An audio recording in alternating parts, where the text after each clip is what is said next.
अस्सलाम वालेकुम। Programme 45 minutes के साथ मैं हूं नाहिद चौधरी। नाज़रीन, आज के प्रोग्राम में इंसानी सेहत के हवाले से हम बात करेंगे। मुख्तलिफ मसाइल का शिकार तो हम रहते हैं, लेकिन एक सेहतमंद तर्ज ज़िंदगी किस तरह से इंसान को बीमारियों से बचा सकता है। हमारे यहाँ ये कल्चर आम है कि कुछ भी सर का दर्द क्यों ना हो, छोटे से छोटा दर्द क्यों ना हो, हम फौरी तौर पर दवा ले लेते हैं और सेल्फ मेडिकेशन का भी रुझान हमारे यहाँ बहुत ज़्यादा है। ये दवा किस तरह से इंसानी जिस्म को मुतासिर करती है और इन अद्वियात के इस्तेमाल के बगैर हम एक सेहतमंद जिंदगी किस तरह से गुजार सकते हैं। यानी अगर मैं ये कहूँ कि पेन मैनेजमेंट को सीखना किस कदर ज़रूरी है, वो बहुत अहम चीज़ है। और किन बीमारियों में हमें अद्वियात का इस्तेमाल एक हद तक, मुनासिब हद तक, अगर आपका डॉक्टर सजेस्ट करता है, वो करना चाहिए।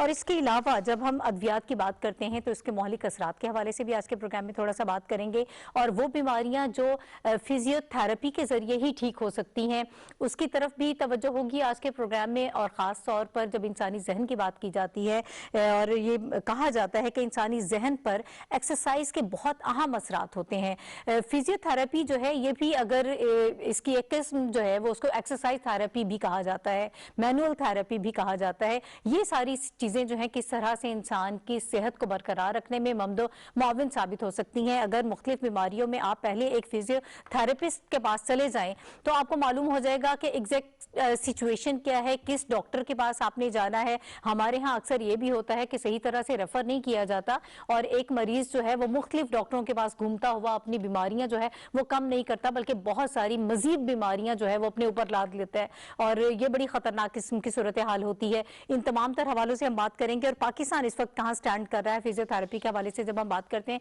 तो इस पर भी बात करेंगे कि किस किस्म का तरीका इलाज हमारे यहाँ हो रहा है और वेस्ट में जो है वो क्या प्रैक्टिस है, इस पर भी हम बात करेंगे।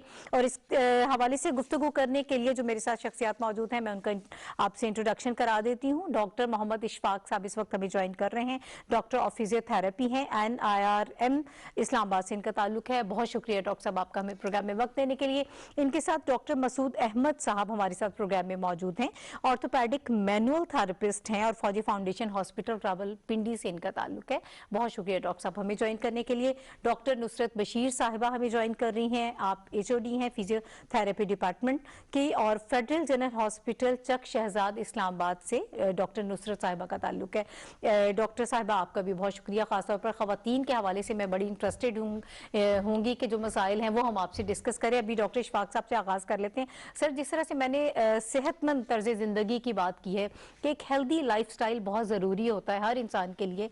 हम जब बीमार हो जाते हैं, खुदा ना खास्ता जब मसाइल का शिकार हो जाते हैं, तो तब तो हम फौरी तौर पर डॉक्टर की तरफ भागते हैं, हम डॉक्टर्स की तरफ रुजू करते हैं। उससे पहले हम नहीं सोचते कि अगर थोड़ा सा लाइफस्टाइल तब्दील कर लिया जाए तो हम बहुत सारी बीमारियों से बच सकते हैं। मैं चाहूँगी कि आगाज़ इससे करें, फिर हम फिजियोथेरेपी की तरफ आते हैं।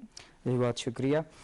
देखें, अल्लाह पाक ने जो इंसानी जिस्म को डिज़ाइन किया है, अगर इस पर गौर करें तो मूवमेंट, जो जिस्म की मूवमेंट है, इसका बहुत किरदार नज़र आता है। हमारे कोई बॉडी में सैकड़ों के हिसाब से जॉइंट हैं और सैकड़ों के हिसाब से मसल्स हैं और ये मसल्स हमारे नर्वस सिस्टम यानी दिमाग और जो हराम मगज़ है उसके निज़ाम के साथ जुड़े हुए हैं। ठीक है। और फिर इंसानी जिस्म को बहुत खुदकार बनाया गया है, ऑटोमेटिक सिस्टम बनाया गया है और अगर हरकत रुक जाएं, मूवमेंट्स रुक जाती हैं तो बीमारियां होने लगती हैं। तो बीमारियों की एक बड़ी वजह फिज़िकल इनएक्टिविटी है अगर मौजूदा तर्ज ज़िंदगी को देखा जाए। इसी तरह हाइजीन बहुत इम्पोर्टेंट है। बहुत सारी बीमारियां, इन्फेक्शन वगैरह पुअर हाइजीन की वजह से हो जाती हैं। ठीक है। इसके अलावा तीसरी चीज़ जो है वो हमारे यहाँ जो न्यूट्रिशन है यानी खुराक का सही इस्तेमाल नहीं, या तो हम ज़्यादा खाते हैं या फिर बहुत कम खाते हैं, या हम ऐसी चीज़ें खाते हैं जिनकी कम ज़रूरत होती है और ऐसी चीज़ें बहुत कम खाते हैं जिनकी थोड़ी ज़्यादा ज़रूरत होती है। यानी तवाज़ुन नहीं होता। इसके अलावा जो आप छोड़ देते हैं कि बिल्कुल ही आप वेट लूज की तरफ जा रहे हैं, तो इस किस्म की चीज़ें जो ये जो बीमारियां हैं या तो खुराक ऊपर नीचे होने की वजह से हो रही हैं, जैसे डायबिटीज़ है, इसकी बड़ी मशहूर मिसाल दी जा सकती है। इसके अलावा हाइजीन के इश्यूज़ हैं, देन एक्टिविटी कम या हम ज़्यादा सहूलत पसंद हो गए हैं और फिज़िकल एक्टिविटी बहुत रिड्यूस हो गई। एक और वजह जो हादसात की है वो ये है कि सेफ़ वर्किंग एनवायरनमेंट नहीं होता। ठीक है। मसलन जो इंडस्ट्री में लोग काम करते हैं वो अपनी बॉडी को प्रोटेक्ट नहीं करते, जो खेतों में स्प्रे कर रहे हैं वो अपने प्रोटेक्टिव मेजर्स नहीं लेते, जो ऑफिसेज में काम करते हैं वो अपना फर्नीचर और अपना वर्किंग पोस्चर सही नहीं रखते हैं। तो बहुत सारी जोड़ों और मसल्स की बीमारियां सेफ वर्किंग एनवायरनमेंट की ना होने की वजह से हो रही हैं। बहुत सारी बीमारियां जैसे ट्यूबरकुलोसिस है, दिमाग की टीबी है, रीढ़ की हड्डी की टीबी है, फेफड़ों की टीबी है, ये हाइजीन की कमी की वजह से, यानी साफ़ सुथरा एनवायरनमेंट ना होने की वजह से हो रही है। इसी तरह बहुत सारी जो हमारी ख़वातीन हैं, ख़ास तौर पर जिनके बच्चे छोटे होते हैं और वो छोटे बच्चों की केयर कर रही हैं, वो न्यूट्रिशनल डेफिशिएंसी, खुराक की कमी का शिकार रहती हैं।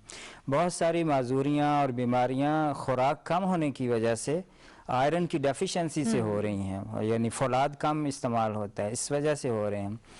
तो खुराक अच्छी कर ली जाए, माहौल अच्छा कर लिया जाए, वर्किंग एनवायरनमेंट अच्छा किया जाए, सेफ वर्किंग एनवायरनमेंट हो, तो बहुत सारी बीमारियों से और हादसात से बचा जा सकता है। और सेहत के जितने मसाइल हैं उसमें माजूरी हो, मुस्तकिल माजूरी हो या आर्जी हो, या ऐसी बीमारियां जिनसे प्रोडक्टिविटी, पैदावारी सलाहियत कम हो जाती है, उन सारी का ताल्लुक इन्हीं 3-4 चीज़ों से है।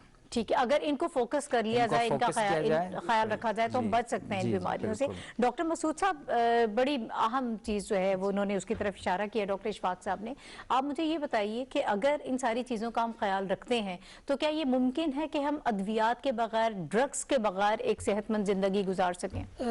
2 तरह की चीज़ें हैं इसमें हमारे पास। जो एक है फिटनेस, ठीक है, फिटनेस ट्रेनिंग जो हमारी डोमेन में आती है, राइट। और 2 तरह के पेशेंट हमारे पास आते हैं, या तो वो कंप्लेन लेकर आते हैं जी हमें दर्द है या हमारा कंधा हरकत जब नहीं मर्ज कर का रहा, शिकार हो गए फिर आपकी तरफ आते हैं, या मर्ज का शिकार होके आते हैं, या फिटनेस के लिए है कि हमारी जो आइंदा लाइफ है वो ज्यादा आसान तो फिटनेस के लिए कितने लोग आते हैं? फिटनेस के लिए हमारे पास जी हमारी डोमेन में आती है, पाकिस्तान में रेशो बहुत कम है, लोगों की अवेयरनेस नहीं है इसमें। ठीक है। हमारे पास जो ज्यादा रेशो आती है वो कंप्लेन लेके आती है। उस कंप्लेन में 2 तरह की कंप्लेन आती है। एक तो पेन की कंप्लेन आती है, ज्यादा पेन की वजह से लोग आते हैं। दूसरा रेंज ऑफ मोशन की वजह से, जैसे मूवमेंट है, कपड़े नहीं पहन सकता, मैं चल नहीं सकता, मैं थोड़ा चलता हूँ मेरा सांस फूल जाता है, रेंज ऑफ मोशन, मूवमेंट की वजह से, इनएक्टिविटी की वजह से। ठीक है। और उसमें जो ज्यादा चीज मिलती है वो पोस्चरल है, लोगों के गर्दन की तकलीफ होगी, कमर की तकलीफ होगी, वो लोगों का ऑक्यूपेशन से जो रिलेटेड प्रॉब्लम है वो ज्यादातर है। तो अगर हम ये गाइडलाइन लोगों को दें कि ये एक ऐसी फील्ड है जिसमें हम फिटनेस के जरिए, थ्रो एक्सरसाइजेस के जरिए, स्ट्रेंथनिंग के जरिए, स्ट्रेचिंग के जरिए, विदाउट एनी मेडिकेशन आपके प्रॉब्लम सॉल्व हो जाएंगे। सही है। That is the better way than drugs. अब ड्रग्स की दूसरी सूरत ये है कि जब ड्रग्स आप लेते हैं तो definitely drugs is a poison, उसके कुछ साइड इफेक्ट भी हैं। तो डॉक्टर साहब मुझे ये भी क्लियर कर दीजिएगा कि पेन किलर्स बहुत इस्तेमाल होती हैं हमारे यहाँ, और सर में थोड़ा सा भी दर्द हो गया या कोई भी पेन हुआ तो आप फौरी तौर पर पेन किलर्स लेते हैं। अच्छा, मल्टीविटामिन जो हम लेते हैं अक्सर हमारे यहाँ ये परसेप्शन है कि शायद इसके कोई साइड इफेक्ट नहीं होते, इसका हमें फायदा हो रहा है, क्या उसका भी कोई नुकसान है? अगर हमारे पास डाइट मौजूद है मार्केट में, हमारे पास मिल्क है, हमारे पास गंदम की रोटी है, तो हम वो क्यों नहीं इस्तेमाल करते? मतलब मल्टीविटामिन जो आपके पास जो भी ड्रग्स आते हैं दैट आर कोटेड। जब कोटेड चीजें हैं डेफिनेटली किसी केमिकल से कोट की ही आपके अंदर जा रही हैं, राइट। और उस केमिकल ने जो आपके अंदर वो एक नया साइड इफेक्ट क्रिएट करना है, वो भी तो एक that is the form of disease. यानी एनाल्जेसिक की आप बात करते हैं कि पेन किलर लेते हैं आप, एनाल्जेसिक हम कहते हैं उसको, तो उसका सबसे बड़ा इफेक्ट जो होता है, जो बैड इफेक्ट है, वो स्टमक पे है। That cause the stomach ulcer. Then renal पे है, रीनल की प्रॉब्लम जिसमें आती हैं। तो अगर एक प्रॉब्लम ऐसी है आपकी जो थ्रू आप फिटनेस के जरिए, एक्सरसाइज के जरिए और अपना पोस्चर अच्छा करने के जरिए उसको सॉल्व कर सकते हैं, तो then there is no need any drugs. अच्छा, थोड़ा सा बता सकते हैं जो पोस्चर की डॉक्टर साहब इशफाक साहब ने भी बात की है कि हम अब ये तो बात कर रहे हैं कि ये मसाइल हैं, अगर थोड़ा सा आप गाइड कर सके, लोगों को बता सके कि किस तरह से उन्हें बैठना है, अगर आपके लॉन्ग वर्किंग आवर्स हैं तो किस तरह से आप मैनेज करें? 2 चीजें उसमें, एक तो आपका जो वो लोग हैं जिनका एक जैसे सिटिंग पोस्चर है, उनकी सीट ठीक होनी चाहिए। ठीक है। दूसरी जो इम्पोर्टेंट चीज किस वो ये किस्म है, की मुख्तसरन ये भी साथ थोड़ा सा बता सीट दें। को हाई जो होना सही है, चाहिए, कैसे- बैक क्या सपोर्टेड सही होना समझते चाहिए। हैं? सीट से मुराद ये है कि आपका अगर 8-10 घंटे के लिए आप बैठते हैं तो अगर आपकी सीट का 90 एंगल है यानी हाई है और आप बैक सपोर्टेड है आपकी और आपके कंधे एलिवेट नहीं है, पोस्चर आपका ठीक है, आपका लैपटॉप या डेस्कटॉप आपके जो है वो सामने फ्रंट है ऑफ अगर आईज रखा। है, ऊपर नहीं है, जो अक्सर यहाँ हमारी सोसाइटी में है कि टीवी ऊपर लगा हुआ है और नेक को एक्सटेंशन में वो इस्तेमाल कर रहे होते हैं, तो देन वो कंप्लेन के साथ आते हैं कि जी आमतौर पर जो घरों गर्दन में हमारे जी, टीवी लगे हुए होते अक्सर- हैं वो जाहिर के ऊपर लगे अक्सर होते हैं। हमारी अच्छा, आप ये सोसाइटी समझते में- हैं कि उसको थोड़ा नीचे लगाया जी जाए। उसके आंखों के लेवल के बिल्कुल बराबर लेवल पे। होना चाहिए। ओके, ठीक है, दूसरी चीज ये है कि आप एक चीज को स्ट्रॉन्ग कर दें। फॉर एग्जाम्पल आप मसल को स्ट्रॉन्ग कर दें, देन आपकी जो एफिशिएंसी ऑफ वर्क है वो 6 से 8 घंटे हो सकती है, ठीक है, आपको कंप्लेन खत्म हो जाएगी वो ठीक हो जाएगा आपका मसला जो है। उससे आप अपनी लाइफ को ज्यादा से ज्यादा बेहतर बना सकते हैं। ठीक है डॉक्टर नुसरत साहिबा, खवातीन किस किस्म के मसाइल लेकर आपके पास आती हैं और हमारे यहाँ जो खास तौर पर जो चैलेंजेस हैं खवातीन के, तो उसके पेश नज़र मैं चाहूँगी ज़रा थोड़ा सा रोशनी डालें कि हमारे यहाँ खवातीन किन किस्म के प्रॉब्लम्स का शिकार हैं। Thank you. हमारे पास जितने भी मतलब कि मैं एक क्योंकि सरकारी हॉस्पिटल में होती हूँ तो हमारे पास हर तरह की खवातीन आती हैं, बच्चियां भी आती हैं, बड़ी शादीशुदा खवातीन भी आती हैं और हर एक के मसले मसाइल बड़े डिफरेंट हैं।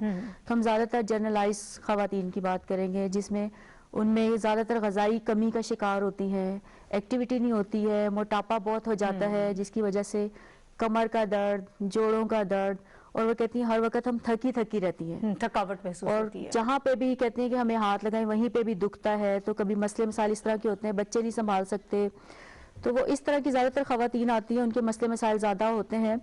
और उसमें ज़्यादातर जो खवातीन आती हैं जैसे शोल्डर का मतलब कि फ्रोजन शोल्डर हो जाता है, उनकी एक्टिविटी नहीं होती है, अपनी ग़ज़ा पूरी नहीं खा सकती हैं वो, और अगर वो डॉक्टर के पास चेकअप के लिए भी आती हैं तो वो अपनी दवाई भी नहीं लेती हैं प्रॉपर तरीके से। ठीक है, तो इस तरह की खवातीन ज़्यादा आती हैं। तो हम उनको समझाते हैं, मतलब कि कुछ ऐसी खवातीन हैं जिनको अगर कहा जाए कि आप ये एक्सरसाइज करें या ये ट्रीटमेंट अपनाएं या अपना तर्ज ज़िंदगी बदलें, तो वो कहती हैं हम नहीं बदल सकते, इस वजह से कि हमारा रोज़गार छूट जाएगा, हमारी नौकरी चली जाएगी, हम इसी से खाते हैं पीते हैं, कमाते हैं, अपने बच्चों को देते हैं, कुछ के शौहर नहीं होते हैं, कुछ बेवाएं होती हैं, बेशुमार तो मसाइल, ज़िंदगी के इस बेशुमार तरह के मसले मसाइल के साथ खवातीन आती हैं। अब फ़र्ज़ करें कि अभी एक खातून मेरे पास आई हैं तो वो मुझे कहती हैं कि मेरी कमर में बहुत शदीद दर्द है, ठीक है, सिलाई मैं नहीं छोड़ सकती, और उसको डॉक्टर ने ऑपरेशन भी बताया हुआ है, और इसके अलावा उससे पहले अगर वो आ जाती है तो फिजियोथेरेपी में हमारे पास उसके लिए बहुत अच्छा हल था, और इसका हम लाइफ स्टाइल उसको मॉडिफिकेशन करते हैं, उसकी ज़िंदगी में तब्दीली अभी लेकर उसके आते लिए हैं। क्या तजवीज़ है? अगर कोई खातून जो है वो इस किस्म के किसी मसले का शिकार है और वो जाहिर है वो छोड़ नहीं सकती, रोजगार की आपने बात की है, बिल्कुल एग्जैक्टली, तो और फिर वो क्या करे? हमारा तो मोटो ही यही होता है कि हम पेशेंट को, कोई भी खातून आती है उसको इंडिपेंडेंट करें बजाय ये कि उसको डिपेंडेंट करें। ठीक है, तो हम लोग भी उसके लिए प्लान तरतीब देते हैं। सिलाई मशीन है तो वो क्योंकि झुक कर सिलाई करती है बहुत ज्यादा, तो हमने उसे कहा एक टेबल बनवा लें छोटा सा, ठीक है, और उसमें अपने लेवल पे रखे, मशीन में आपको झुकना ना पड़े, आप सिलाई करें, हर आधे घंटे के बाद थोड़ी सी स्ट्रेचिंग एक्सरसाइजेस करें, ठीक है, थोड़ा सा खड़ी होके 2-3 मिनट वॉक करें और उसके बाद दोबारा आए और उसके ऊपर बैठे और अपना खाना पीना ठीक रखें। तो उसके साथ से है कि उसकी लाइफस्टाइल बहुत बेहतर हो गई है। हमने उसको जब ये मॉडिफिकेशंस दी हैं, उसको ये सारी ट्रेनिंग सिखाई गई है, उसको एक्सरसाइज का पैटर्न दिया गया है, और थोड़ा सा 10 दिन हमने वहाँ पे उसको फिजियोथेरेपी में मशीनों के जरिए उसका ट्रीटमेंट किया है। तो उससे फ़ायदा ये हुआ है कि एक तो वो ऑपरेशन से बच गई है, ठीक है, उसका रोज़गार बच गया है, और अब उसमें सबसे बड़ी अच्छी बात यह है कि उसने उस चीज़ को अडॉप्ट करके उस चीज़ को रोज़ाना वो एक्सरसाइज करती है और वो वॉक करने थोड़ा सा बाहर जाती है। जब वो बाहर जाती है तो थोड़ा सा एक तो फ्रेश एयर मिलती है उसको, ठीक है, और उसको बताया गया है कि अपना ऑक्सीजन सिस्टम कैसे, अल्लाह ताला का एक निज़ाम है, आपने खा के बैठ नहीं जाना। अल्लाह ताला ने कहा है जैसे कि हमारा एक निज़ाम है कि सुबह आपने बादशाहों की तरह खाना है, दोपहर को आपने थोड़ा सा वजीरों की तरह खाना है, रात को आपने फकीरों की तरह खाना है, लेकिन खाना जरूर है, छोड़ना नहीं है, छोड़ना नहीं। तो टाइमिंग जी, उसमें मैं आती हूँ आपकी तरफ जी। जी, वो सबसे इम्पोर्टेंट बात ये है कि आपने जो खाया है उसको यूटिलाइज करना। कुछ लोग ऐसे होते हैं कि जो थोड़ा सा खाते हैं लेकिन उसी को यूटिलाइज नहीं कर पाते। हाँ। कुछ हम फिटनेस की तरफ जा आप रहे हैं। ये ना कहें कि ज्यादा खा लिया तो इस वजह से मसाइल का शिकार है, थोड़ा खा के भी अगर आपने उसको डाइजेस्ट नहीं कर पा रहे हैं, उसको कुछ कर नहीं रहे हैं, बिल्कुल वो भी तो वे है डिजीज की तरफ। आपको न्यूट्रिशन पूरी आप नहीं ले रहे, आप न्यूट्रिशन पूरी लें, एक्सेसिव लें, लेकिन अपनी एक्टिविटीज को बढ़ाएं। बात नहीं करें, आप फिटनेस की ऐसी ट्रेनिंग लें, आप स्ट्रेचिंग एक्सरसाइजेस करें, आपकी बॉडी में डिमांड बढ़ेगी कि आपको भूख लगेगी, आप ज्यादा से ज्यादा खाएंगे। और इसका एक फायदा ये, और दूसरा फायदा ये होगा कि आप जितना ज्यादा फिटनेस की तरफ, एक्सरसाइजेस की तरफ और मैनुअल की तरफ जाएंगे, आपको रिस्क ऑफ डिजीज नहीं होगा। आपकी बॉडी में एक इम्यून सिस्टम है जो एक्टिवेट रहेगा, that against that insult of body and disease वो फाइट करता रहेगा। यानी इन्वायरमेंटल डिजीज है, जैसे आपके हमारा यहाँ पे सिस्टम है कि बड़ा सेडेटरी लाइफ स्टाइल होता है कि खा के पड़े रहना बस, लेकिन आप खाएं, उसको यूटिलाइज भी करें, ठीक है, एक्सरसाइज भी करें, किसी ना किसी तरह का उसमें इन्वॉल्व रहें। डॉक्टर नुसरत साहिबा, खवातीन के हवाले से जब हम बात करें तो प्रेगनेंसी में बड़े इश्यूज होते हैं, उसके बाद अगर सर्जरी के बाद भी जो है खवातीन बहुत सारे मसाइल का शिकार रहती हैं, फिर उन्हें अपने घर को भी देखना है, बच्चे को भी टेक केयर करना है, जाहिर है जो रिस्पॉन्सिबिलिटीज हैं वो तो हमारे यहाँ खवातीन को निभानी पड़ती हैं। हर खातून अफोर्ड नहीं कर सकती है कि उसके बच्चे की टेक केयर करने के लिए उसके पास कोई मेड हो या बाकी भी घर के जो काम है कोई और सर अंजाम दे, तो ऐसी खवातीन के लिए क्या मशवरा होगा? ऐसी खवातीन के लिए मैं बहुत ज़्यादा कॉम्प्लेक्स चीज़ों पे नहीं जाती। मैं उनके कहती हूँ छोटी छोटी सी चीज़ें हैं अगर आप अपनी ज़िंदगी में बदल लें तो उससे उनकी ज़िंदगी बहुत आसान हो जाती है, उनकी फैमिली की ज़िंदगी बहुत आसान हो जाती है। क्योंकि आजकल की जो खातून है वो घर भी संभाल रही है, बच्चों को भी देख रही है, घर का काम भी कर रही है और फिर बेहतर अपने रोजगार के लिए, अपना जिंदगी का तर्ज अमल बेहतर करने के लिए, अपने हस्बैंड का हाथ बटाने के लिए वो बाहर भी जॉब कर रही है। तो उसके ऊपर तो डबल ट्रिपल स्ट्रेस है और वो हर तरह से घिरी हुई है और उसके पास अपने लिए भी टाइम नहीं है। तो मैं इसको कहती हूँ कि सबसे पहले अपना ख्याल जरूर रखें, अच्छी डाइट लें। आप अच्छी डाइट लेंगी, आप खुद हेल्दी होंगी तो अपने बच्चों का भी ख्याल रखेंगी, अपनी फैमिली का भी ख्याल रखेंगी, आपका खानदान भी बेहतर होगा। और जब एक खातून अपना तर्ज जिंदगी बेहतर करती है तो उससे उसका पूरा खानदान बदल जाता है। एक खातून की तालीम जैसे खानदान की तालीम होती है ना, तो इसी तरह ही अगर वो खातून जो है वो अपना लाइफस्टाइल अच्छा रखेगी, अपना ख्याल रखेगी, अपने खाने पीने का ख्याल रखेगी, अपने वॉक के लिए टाइम निकालेगी, तो उससे एक अच्छा उसको बेहतर मिलेगा और उसकी बॉडी बेहतर रहेगी, बीमारियों से बचेगी। नाश्ता प्रॉपर करें, ठीक है, क्योंकि खातून में शादी के बाद बहुत सारी चेंजिंग आती है, बच्चों के बाद, सर्जरीज के बाद, ऑपरेशंस के बाद, और उसमें खास तौर पर सबसे ज्यादा ये होता है कि कैल्शियम की कमी बहुत आती है, विटामिन्स की कमी, कुछ अफोर्ड नहीं कर सकते।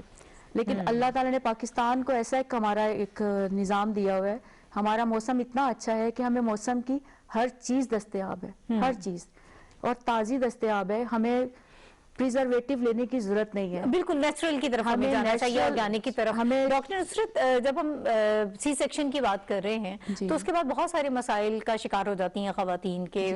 अक्सर ये सुना गया कि कमर में दर्द शुरू हो जाता है, बैक, इसको किस तरह से आप रोक सकते हैं, इसके लिए क्या किया जाए? सी सेक्शन में, असल में सी सेक्शन लोगों ने एक बनाया हुआ है, हालांकि इसमें कोई मसला नहीं होता, थोड़े से दिनों के बाद खातून ठीक हो जाती है। लेकिन पाकिस्तान में सिलसिला ऐसा होता है कि वो जो उनका जैसे ही उनकी प्रेगनेंसी होती है, ऑपरेशंस होता है, उसके बाद वो इतने ज़्यादा खाने घी वाले खाती हैं, घी वाली उनको चीज़ें दी जाती हैं, तो उनका वेट गेन हो जाता है। ठीक है, जब वेट गेन होता है तो पेट आगे को जाता है, कमर पीछे को आती है, तो उनका पोस्चर खराब हो जाता है। और जब वेट ज्यादा होता है तो वो उसमें सांस के प्रॉब्लम हो जाते हैं, काम उन्होंने करना होता है, बच्चे संभालने होते हैं, वो नहीं संभाल सकती हैं, तो वो अपना डाइट छोड़ देती हैं, एक्सरसाइज छोड़ देती हैं, अपने आप को बिल्कुल बच्चों में बस मैंने बच्चा संभालना है, घर का काम करना, अपने आप को बिल्कुल निगलेक्ट कर देती हैं, अपनी डाइट का ख्याल नहीं करती। जिससे मेन जो चीज़ है उनकी न्यूट्रिशन में कमी आती है, उनके पट्टे जो होते हैं वो लूज हो जाते हैं, वो ढीले हो जाते हैं। उसके लिए स्ट्रेचिंग एक्सरसाइज उनको बताई जाती है लेकिन वो निगलेक्ट करती हैं, क्योंकि पाकिस्तान में कॉन्सेप्ट है ज़्यादातर अक्सरियत का हमारे कि एक्सरसाइज को वो कुछ फोकस नहीं करते। अच्छा, आप ये बात कर रही है ना कि चलिए वेट गेन कर लेती हैं, कुछ खवातीन जो हैं वो वेट अगर नहीं भी उन्होंने बहुत ज्यादा गेन किया या बाद में उन्होंने कंट्रोल कर लिया है, तभी कमर के दर्द का शिकार रहती हैं। जी सर, मुझे मौका दें। देखें, इसमें ड्यूरिंग प्रेगनेंसी भी और सी सेक्शन के बाद भी जो स्पेसिफिकली प्रॉब्लम डेवलप होता है वो एब्डोमिनल मसल्स की वीकनेस है। ठीक है, पेट के मसल्स कमज़ोर हो जाते हैं, और हमारी जो कमर है उसको सामने से पेट के मसल सपोर्ट कर रहे हैं, ठीक है। पीछे से बैक मसल सपोर्ट कर रहे हैं।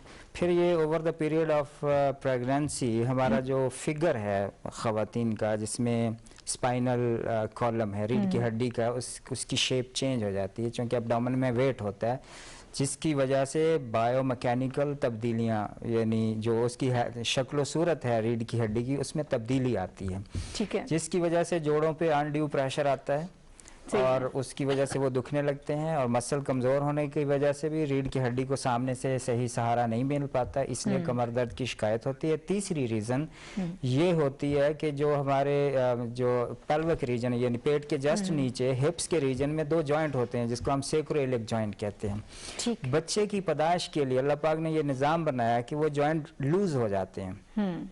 लूज होने की वजह से बच्चे की पैदाइश वाक़ई होती है, लेकिन जैसे डिलीवरी हो जाती है, वो सी सेक्शन से हो या नॉर्मल डिलीवरी हो, दोनों सूरतों में वो जॉइंट ढीले होते हैं, इसलिए कि अल्लाह पाक ने तो एक नेचुरल डिलीवरी के लिए बॉडी को तैयार किया।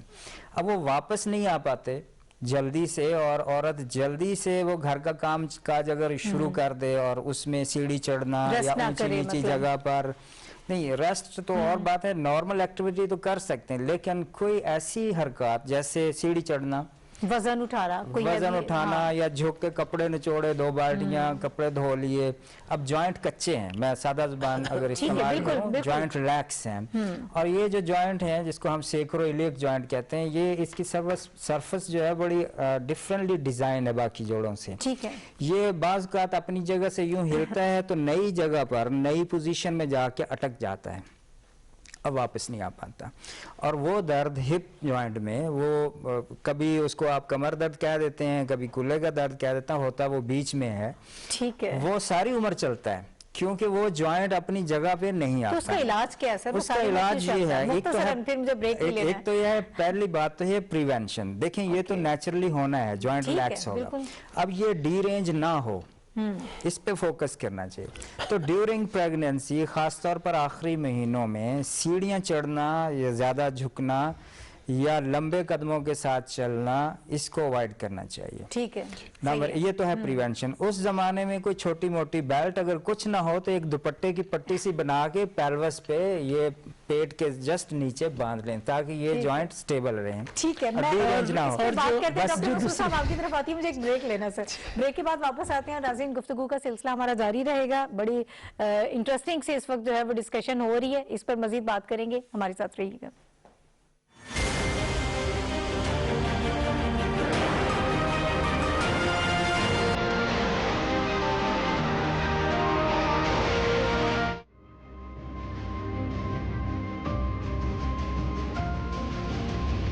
जम्मू कश्मीर के लिए अलहदा लेफ्टिनेंट गवर्नर और लद्दाख के लिए अलहदा लेफ्टिनेंट गवर्नर हलफ बर्दारी कर रहे हैं।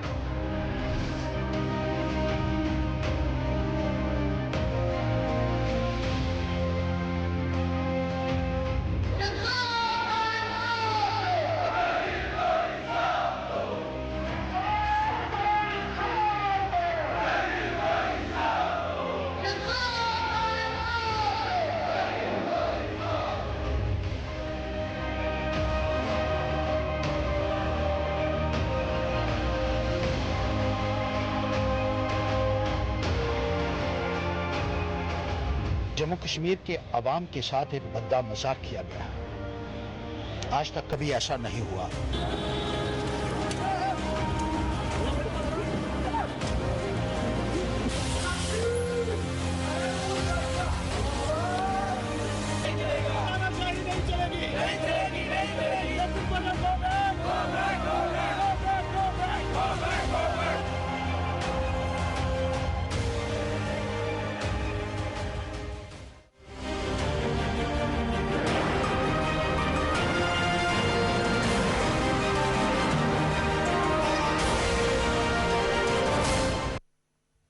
Welcome back to the show. नाज़रीन, आज हम प्रोग्राम में बात कर रहे हैं कि एक सेहतमंद जिंदगी किस तरह से गुजारी जा सकती है और अद्वियात से कैसे बचा जा सकता है, फिजियोथेरेपी का इसमें क्या रोल हो सकता है। इन तमाम तर हवालों से गुफ्तगू हो रही है। डॉक्टर मसूद साहब, ब्रेक पर जाने से पहले आप कुछ ऐड करना चाह रहे थे। हम खवातीन के हवाले से बात कर रहे थे कि जो कमर का दर्द, ये इस किस्म की बीमारियों का शिकार होती है, उसमें मैं थोड़ा ऐड करना चाहूँगा कि इसके साथ साथ प्रिवेंशन जो है, इसके साथ साथ कुछ एक्सरसाइजेज होती हैं, उसको हम कहते हैं पेल्विक फ्लोर एक्सरसाइजेज। ठीक है, पेल्विक फ्लोर एक्सरसाइजेज, यानी ये दोनों चीजें प्रिकॉशंस, एहतियाती तदाबीर और ये पेल्विक फ्लोर एक्सरसाइजेज हैं जो पेल्विक को, बैक को स्ट्रांग रखती हैं। ठीक है, ताकि जो कॉम्प्लिकेशन आफ्टर प्रेगनेंसी आनी है वो ना आए। और आफ्टर प्रेगनेंसी भी कुछ एक्सरसाइजेज होती हैं, they all are known as pelvic floor exercises. तो एक फिजियोथेरेपिस्ट जो है वो पेल्विक फ्लोर एक्सरसाइजेज के बारे में बड़ी अच्छी गाइडलाइन दे सकता है। ठीक है, और ये ताकि जो है वो उसकी पोस्ट एंड प्री कॉम्प्लिकेशन से बचा जा सके, चाहे वो सी सेक्शन हो या नॉर्मल डिलीवरी हो। ठीक है डॉक्टर साहब, आप कुछ इसमें ऐड करना चाह रहे थे? मैं फिर जाती हूँ डॉक्टर नुसरत साहब। सी सेक्शन की बात हो रही थी कि उसमें पेट के मसल कमज़ोर हो जाते हैं, तो सी सेक्शन के फ़ौरन बाद एब्डोमिनल एक्सरसाइजेज की ज़रूरत होती है ताकि वो वापस अपना काम संभालें और बैकबोन को सपोर्ट दें। ठीक है, एक तो ये, दूसरा एक दो चीज़ें रह गई थी, ये जो डॉक्टर नुसरत बात कर रही थी काम काज, इसमें देखें एक प्रॉब्लम ये होता है कि काम है ना, काम तो करना है, अब उसके करने का ढंग होता है। मसलन अगर आप 2 हफ्तों के कपड़े जमा करके एक दिन में धोएंगे तो प्रॉब्लम तो आ जाएंगे। तो एक्टिविटी और रेस्ट का ना एक अच्छा जो निस्बत है, तनासब है, वो बनाना चाहिए। ठीक है, ये जो बच्चों को केयर करने वाली खवातीन, घरेलू खवातीन हैं जिन्होंने काम भी करना है, बच्चे को भी संभालना है, उनमें प्रॉब्लम ये होता है कि मेहमान आ गए, अब 3-4 डिशेस इकट्ठी बनाई हैं तो 3 घंटे किचन में काम करते रहे, उसके बाद मेहमानों को खाना खिलाते रहे, खुद खाने का भी टाइम नहीं मिला, उसके बाद फिर बर्तनों का ढेर धोने लग गए, तो फिर अगले दिन बीमार हो गए। तो ये जो काम होता है, काम तो जाहिर करने हैं, लेकिन उसको करने की तरतीबात जो है उनको थोड़ा सा तरतीब करने, डिवाइड कर लें थोड़ा सा जी, बर्डन को डिवाइड कर लें, बर्डन को थोड़ा थोड़ा करके और पोस्चर को भी साथ साथ मेंटेन रखें। आप ये देखें, अगर इकट्ठा करेंगे ना किसी काम को, खाली आप सोते ही हैं वीकेंड पे तो अगले दिन गर्दन का पट्टा चढ़ जाता है, इसलिए कि ज्यादा घंटे सो लेते हैं। तो एक पोस्चर में, body is not designed for a persistent posture, किसी भी एक परसिस्टेंट पोजीशन में बॉडी नहीं, इस तरह डिजाइंड नहीं है बॉडी। बॉडी इज डिजाइंड के बार बार आप पोजीशन बदलें और डिफरेंट काम करें, इसीलिए तो 5 नमाजों का निजाम अल्लाह ने हमें दिया है। ये जो सिटिंग वाले लोग हैं जो ऑफिस में काम, आपने क्वेश्चन किया था, वो करें तो क्या करें, कुर्सी का क्या करें? देखिए हम जूता नाप कर लेते हैं, ठीक है, लेकिन क्या 6 फुट वाले आदमी के लिए भी वही कुर्सी चाहिए जो 5 फुट वाले की चाहिए, जो 4.5 फुट वाला है उसके लिए भी वही कुर्सी चाहिए? कुर्सी का साइज ओहदे के हिसाब से नहीं होना चाहिए, बॉडी हाइट के हिसाब से होना चाहिए। ठीक है, जब आपके साइज की कुर्सी है तो आपको वो बैक सपोर्ट भी देगी, आपके ये जो लेग्स हैं वो भी ग्राउंड पे लगेंगे। अगर कुर्सी ऊंची है, आप हवा में बैठे हुए हैं तो प्रॉब्लम है, और अगर टेबल ऊंची है और आप नीचे बैठे हुए हैं, आप तब भी मसला, डेस्क वर्क कर रहे हैं लिखने का या कंप्यूटर का। और फिर टीवी की बात हुई थी, आपने देखा होगा अक्सर मार्केटों में, दुकानों में जो टीवी लगे होते हैं या तो छत के साथ लगे होते हैं या फिर उन्होंने नीचे इधर रैक में रखे होते हैं, या तो वो मैच सारा ऐसे करके देखते हैं या वो मैच ऐसे करके। तो देखें, इस सब्जेक्ट को हम कहते हैं टेक्निकली अर्गोनॉमिक्स, यानी working according to the natural laws. इसको ऑब्जर्व करना चाहिए, ऑफिस में भी, खेत में भी, इंडस्ट्री में भी, घर में भी, ठीक है, मस्जिद में भी। देखें, बहुत सारी बीमारियां बैड पोस्चर से डेवलप हो रही हैं। मसलन मेडिकल में एक बड़ी मशहूर बीमारी है जिसको कॉबलर्स चेस्ट कहते हैं। ये जो जूते बनाने वाले लोग होते हैं वो सारा दिन बैठ के झुक के, तो उनकी ये जो चेस्ट की बोन है ये अंदर धंस जाती है। ठीक है, तो इसके लिए वर्किंग स्टेशन को मॉडिफाई करना होगा, ऊंचा खड़े होकर काम करें, कभी बैठ के करें, कभी आपका बेहतर जो वर्क स्टेशन है वो अच्छा हो। इसी तरह मस्जिदों में बच्चे कुरान पाक मालूम ही नहीं है ना, हमारे यहाँ अवेयरनेस नहीं है, लोगों को मालूम ही नहीं है कि इसकी वजह से बहुत सारे मसाइल जन्म ले रहे हैं। जिन मदरसों में या स्कूलों में जमीन पे बैठ के पढ़ने का रवाज है, उन बच्चों में भी यही प्रॉब्लम डेवलप हो जाता है, उस्तादों में भी डेवलप हो जाता है मुस्तकिल कि नीचे बैठने से। मुस्तकिल देखें, body is not designed for a single persistent posture. ठीक। देखो वॉक, सिटिंग, लेटना, ये कंटिन्यूस निज़ाम है। प्रॉब्लम तब आ जाती है जब हम बैठ जाते हैं और घंटों बैठे रहते हैं, या हम खड़े हो जाते हैं तो खड़े रहते हैं। मसलन खड़े होने वाले भी मसाइल हैं, जैसे सिक्योरिटी गार्ड्स हैं, उनकी टांगों में मसाइल पैदा हो जाते हैं, वेरिकोज वेन हो जाते हैं। पुलिस वाले हैं, फौज वाले, स्पाई हैं, जो घंटों घंटों ड्यूटी देते हैं, उनकी टांगों में मसाइल पैदा हो जाते हैं इसी वजह से कि वो ज़्यादा देर खड़े रहते हैं। अच्छा, टीचर हैं, वो बोर्ड ऊंचा है ऐसे करके लिख रहे हैं, उनके बाजू के मसाइल शुरू हो जाते हैं। अगर वो बोर्ड का डिस्प्ले जो है वो उनकी हाइट के मुताबिक हो। ये छोटी छोटी तरमीमात हैं जो आप अपने वर्किंग स्टेशन में कर सकते हैं, करेंगे तो आप बीमारियों से बचेंगे।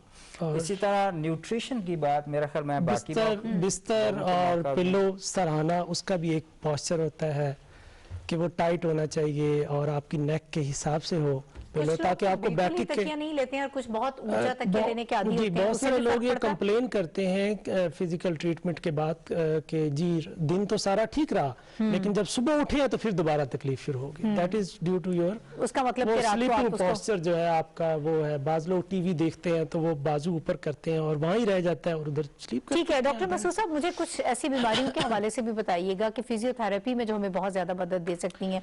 अभी से पहले हम सर दर्द के हवाले से बात कर रहे थे कि उसमें भी मदद मिल सकती है। जाहिर है कि अद्वियात का इस्तेमाल तो अगर नागुज़ीर है तो आप जरूर करें, अदरवाइज उसे हमें अवॉइड करना चाहिए। जी, तो किस किस्म की बीमारी में मदद कोशिश ये करनी चाहिए कि अद्वियात से ज्यादा बचा जा सके। ठीक है, बिल्कुल। अब एक कॉमन चीज है कि हमारी जो डोमेन में चीजें आती हैं, अक्सर मशहूर है कि जी जोड़ों की तकलीफ है, पट्ठों का कचाव है, या दिमाग की बीमारियां हैं, या वो बच्चे जो पैदाशी माजूर होते हैं उनका इलाज फिजियोथेरेपिस्ट करते हैं, या जिसको फालज हो गया उसको। ऐसी बात नहीं, आपके every organs, every system of the body वो आप फिजियोथेरेपिस्ट से रिलेटेड है। फॉर एग्जांपल, मिसाल के तौर पे ये है कि एक शख्स को कंधे में तकलीफ है, मुमकिन है उसको दिल की वजह से हो, मुमकिन है उसका फ्रोजन शोल्डर हो। ये एक डिफरेंशियल डायग्नोसिस पैटर्न होता है कि जिसमें हम बाकी तमाम सिस्टम और मस्कुलोस्केलेटन यानी हड्डी, जोड़ों और मसल से आपस में कोरिलेशन के जरिए उसको फाइंड आउट करते हैं। ठीक है। आपने सर दर्द की बात की, तो सर दर्द जरूरी है कि आंख के दर्द की वजह से हो या कॉन्स्टिपेशन की वजह से, वो नेक की वजह से भी हो सकता है। और 70 to अप्रोक्सीमेटली 75% जो दर्द है हमारी सोसाइटी में ड्यू टू बैड पोस्चर, वो सर्वाइकोजेनिक हेडेक है। ये यानी गर्दन का पोस्चर, जैसे कि डॉक्टर साहब ने बात की कि वो एक बैठने का जो लैपटॉप पे या अंदाज, बाज दफा हम लैपटॉप सामने रखते हैं और हमारी डीलिंग राइट लेफ्ट कर रहे हैं, आप अखबारात या मोबाइल का यूज एक बहुत बड़ा बैठ रहा है हमारी सोसाइटी में। बच्चे भी इसी तरह करते हैं और हमारे पास बच्चे भी आ रहे हैं नेकिक के साथ। अच्छा, बच्चों में भी ये मर्ज है, बहुत ज्यादा टीन एज के बच्चों में मोबाइल यूजेज में बहुत ज्यादा कॉमन है नेकिक। अच्छा, और ये टीन एज में जो प्रॉब्लम क्रिएट होती हैं वो फिर आगे चलती रहती हैं। ये पोस्चर का बहुत बड़ा रोल है। इसको हम कहते हैं सर्वाइकोजेनिक हेडेक, यानी गर्दन की वजह से सर की तकलीफ होनी, या दिल की वजह से कंधे में तकलीफ हो जानी, पट्टे अकड़ जाते हैं, या ऐसे कह लें कि पित्ते की पथरी है और उसकी वजह से कंधे में तकलीफ हो गई है, या गुर्दे में पथरी है उसकी वजह से कमर का दर्द हो गया। तो there is a relation.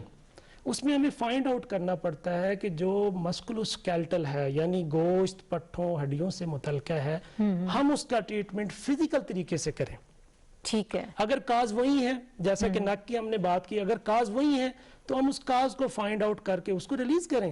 That is the, यानी आपको कोशिश करनी चाहिए कि अगर पेन और हरकत मोमेंट से आपको कोई वो आपकी कंप्लेन है, तो आपको फर्स्ट ऑफ ऑल आपको चाहिए कि आप ड्रग्स से अवॉइड करें और फिजिकल तरीके से उसको ट्रीट करें। ठीक है। और अगर आपके पास ये पेशेंट आते हैं, आप कैसे उनको ट्रीट करते हैं? हम फिजियोथेरेपी की बात कर रहे हैं, आपने इलेक्ट्रोथेरेपी की भी बात की थी, एक्सरसाइज थेरेपी, मैनुअल थेरेपी, इसका जरा डिफरेंस भी हमें समझा दीजिएगा। तीन चीजें हैं। एक तो सबसे पहले डायग्नोसिस है, जैसे कि मैंने बात की कि हमें फाइंड आउट करना चाहिए कि प्रॉब्लम है क्या, exact problem of the body है क्या। आइदर वो मोरों में नाली दब रही है, पीछे नाली दब रही है, शियाटिका है, क्या है। फाइंड आउट करने के बाद हमारे पास तीन चीजें हैं। एक है एक्सरसाइजेस, एक्सरसाइजेज प्लान है। एक है हमारे पास इलेक्ट्रोथेरेपी, वो हम पेन के लिए और इन्फ्लेमेशन, स्वेलिंग और इन चीज़ों के लिए इस्तेमाल करते हैं इलेक्ट्रोथेरेपी। ठीक है। उसमें कुछ मशीनें होती हैं, वो एक्सटर्नल बॉडी पे हम, उसका कोई साइड इफेक्ट नहीं है, विदाउट एनी साइड इफेक्ट। तीसरी चीज़ है मैनुअल, जो थेरेपिस्ट जो होता है वो अपने हाथों से अप्लाई करता है उस मैनुअल। ठीक है। तो that is the better way than drugs, taking drugs. तो ये तीनों चीज़ों को हम मिलाकर और उसमें हम जो डॉक्टर नुसरत, बहुत ज़रूरी है कि जब डायग्नोसिस की हम बात कर रहे हैं कि आपको ये मालूम हो कि आपने किस डॉक्टर के पास जाना है। हमारे यहाँ ये भी मालूम नहीं होता है।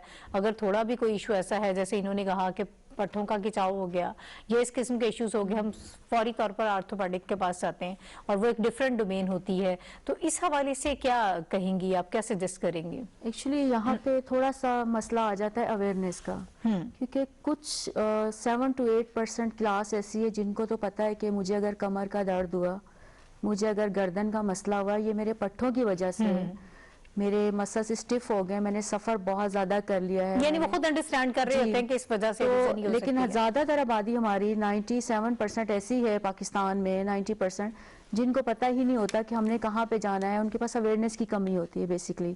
तो वो फौरी तौर पे दवाइयाँ या इंजेक्शंस पे चले जाते हैं।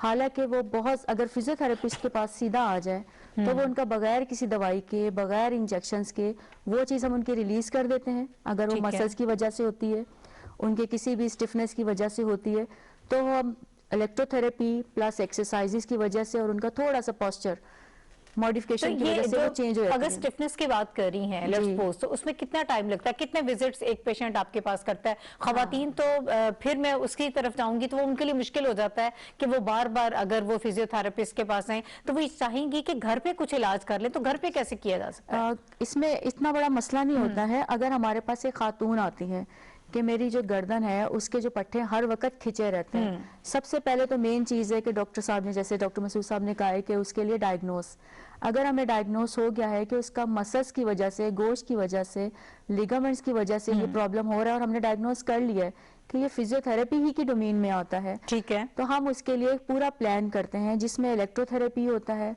Plus manual Okay. थेरेपी होता है, उसके लिए होम एक्सरसाइजेस प्लान Home होता plan है। भी होता है। हाँ जी। एजुकेशन फॉर होम प्लान, मतलब ये इंपॉर्टेंट चीज़ है। बाज़ दफ़ा पेशेंट ठीक हो जाता है लेकिन 1-2 महीने के बाद दोबारा फिर से आ जाता है, जी दोबारा मुझे प्रॉब्लम हो गई है।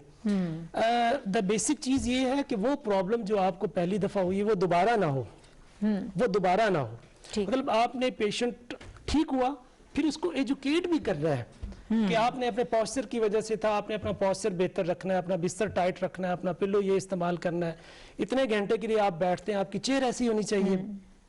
या आपके पास ऐसा पेशेंट आया है कि जिसको सांस की प्रॉब्लम है, तो आप उसको एरोबिक एक्सरसाइजेस गाइड करेंगे कि आपने जी ये एक्सरसाइज डीप ब्रीथ के साथ करनी है घर में।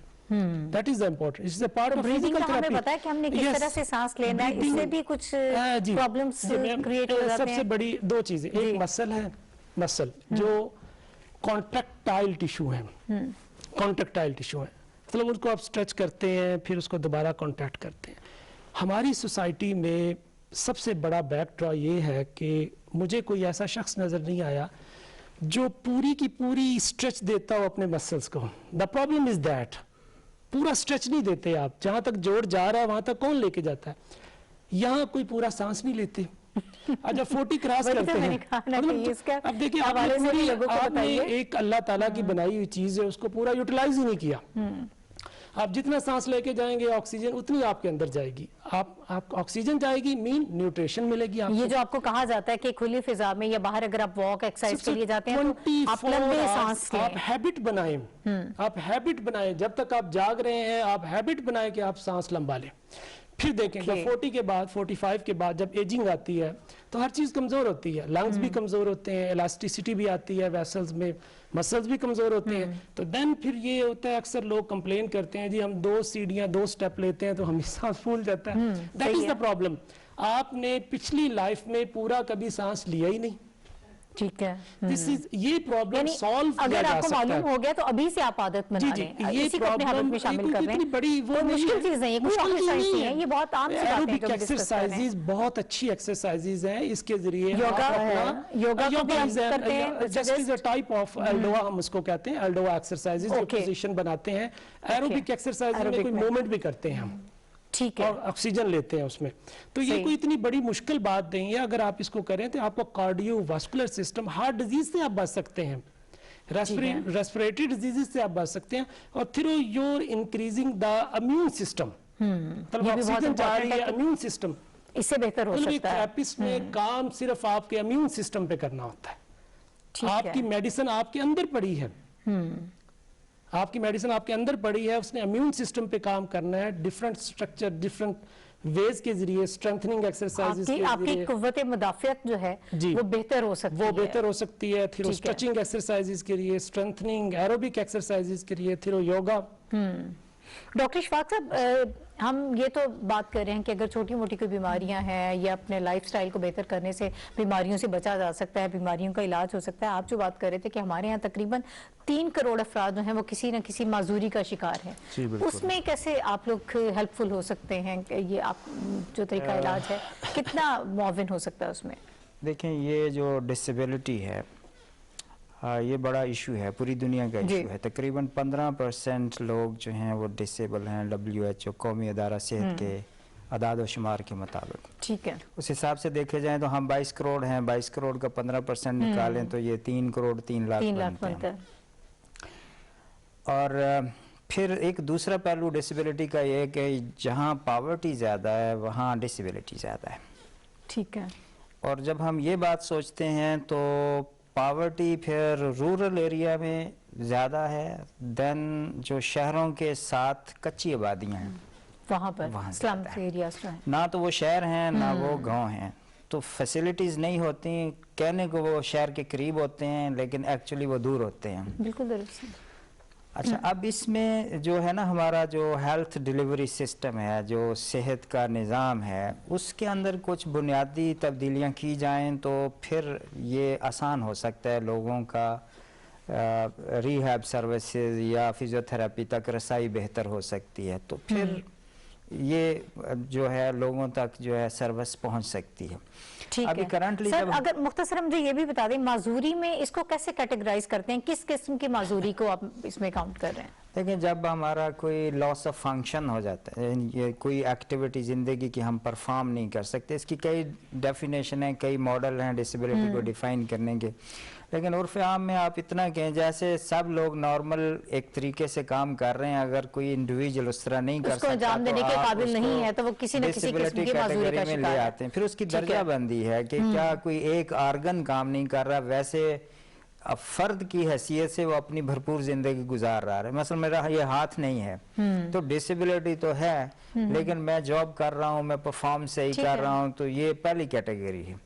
और जब ये हो जाता है कि बंदा अपनी जिंदगी की पूरी एक्टिविटीज नहीं कर सकता तो ये दूसरा दर्जा आ जाता है। तीसरे दर्जे में इंडिविजुअल या फर्द जो है वो सोसाइटी से डिसइंटीग्रेट, ये तीसरा ठीक है। दर्जा है। सही है तो सर, अब ये- वक्त थोड़ा कम रह गया, मैं चाहती हूँ कि जरा इसको थोड़ा सा तो अगर जो बहाली की सर्विसेज हैं जिसमें फिजियोथेरेपी भी एक है, अगर इसको प्राइमरी हेल्थ लेवल तक ले जाया जाए, यानी BHU और THU जो बेसिक हेल्थ यूनिट है वहां तक रसाई हो, तो फिर ये प्रॉब्लम जो है बेहतर तरीके से एड्रेस किया जा सकता ठीक है। और हमारे यहाँ डायरेक्ट एक्सेस भी नहीं है फिजियोथेरेपिस्ट बड़ा तक, बैक- लोग बाद जी, में जी, जाते हैं। बहुत जी, बड़ा मैं ये चाहूंगी एक- मुख्तसर इस पर भी रोशनी डाल दें। उसमें ये है कि डॉक्टर्स को खुद चाहिए, डॉक्टर्स की भी इस बारे में अवेयरनेस होनी चाहिए कि जो पेशेंट हमारे पास आया है ये किस कंप्लेन के साथ है, इसको कहाँ जाना कहाँ चाहिए भेजना है। और कौन सी ऐसा तरीका इलाज है जो इसके लिए बेहतर है, नंबर 1। और दूसरा ये है कि पेशेंट को यानी सोसाइटी में लोगों को भी इस चीज की अवेयरनेस होनी चाहिए कि हमें किस डॉक्टर के पास जाना है। बिल्कुल दुरुस्त। ठीक है डॉक्टर नुसरत साहिबा, अब आखिर में मैं चाहूंगी कि खवातीन के हवाले से ही हम बात कर रहे थे, क्या तजावीज़ आपके जहन में होंगी अगर ओवरऑल हम बात करें बीमारियों से बचने के लिए और एक अच्छा लाइफस्टाइल जो है वो अपनाने के लिए? एक सेहतमंद ज़िंदगी अपनाने के लिए और अपने आप को बीमारियों से दूर करने के लिए मैं ख़वातीन समेत सबको ही बल्कि ये मैसेज दूंगी क्योंकि हम तो सब मरीज़ों को करते हैं और ख़वातीन के हवाले से स्पेशली ये होता है कि ख़वातीन में सबसे ज़्यादा, क्योंकि उनके मसले मसाइल, उनका अल्लाह ताला ने स्ट्रक्चर ऐसा बनाया है कि इवन कि उनका मंथली साइकिल से लेके हर चीज़ के लिहाज से, तो उनमें सबसे ज़्यादा ग़िज़ाई किल्लत का शिकार होती हैं, जिसकी वजह से उनकी सेहत पे बहुत ज़्यादा असरात पड़ते हैं एज़ कम्पेयर टू अगर आप मेल की जेंडर की बात करें तो इस वजह से ख़वातीन को स्पेशली कहा जाता है रेस्ट, अपने आप को टाइम, क्वालिटी ऑफ लाइफ और इसके अलावा वॉक, और कुछ नहीं कर सकती तो आप अपना वॉक का ख्याल रखें और अपनी खुराक। हमारे यहाँ ये भी परसेप्शन है घर का काम कर लिया तो वो एक्सरसाइज ही है। नहीं, मैं उनको ये कहती हूँ कि आप घर का काम करती हैं, उससे आप परेशान हो जाती हैं, फिर आप उसमें आपको भूख ज्यादा लगती है, आप ज्यादा खाती हैं और उसके बाद आप सो जाती हैं। आप ये नहीं देखती हैं आपने रात का टाइम है, दिन का टाइम है, सुबह आपने उठी हैं, आपने बच्चों को स्कूल भेज दिया, आपने ज्यादा खा लिया, टीवी पे प्रोग्राम लगा के देख लिया, मॉर्निंग शो देखते देखते आप सो गए तो वो आपका वेट भी बढ़ता है और आपका पेट भी बढ़ता है। तो उसके लिए ये होती है कि वॉक बहुत जरूरी होती है। जब आप बाहर जाते हैं वॉक के लिए, आप लोगों से मैं क्लोजिंग कर रही हूँ, आप कुछ ऐड करना चाह रहे हैं तो पूरी फिटनेस प्रोग्राम फीमेल के लिए होना चाहिए, नॉट ओनली वॉक के, उसको थोड़ा सा और वॉक लेडीज का जो काम है, बाज जगह पे लेडीज का काम मर्दों से भी ज्यादा है। बिल्कुल घर के काम करना, हांडी बनाना। जरूर कहना चाहूंगी जो कि सबसे इम्पोर्टेंट है, वन लाइनर सिर्फ ये है कि सुबह के टाइम वॉक जरूर करें और मगरिब से पहले पहले करें, उसके बाद आप सिर्फ अपने आप को तसल्ली देते हैं।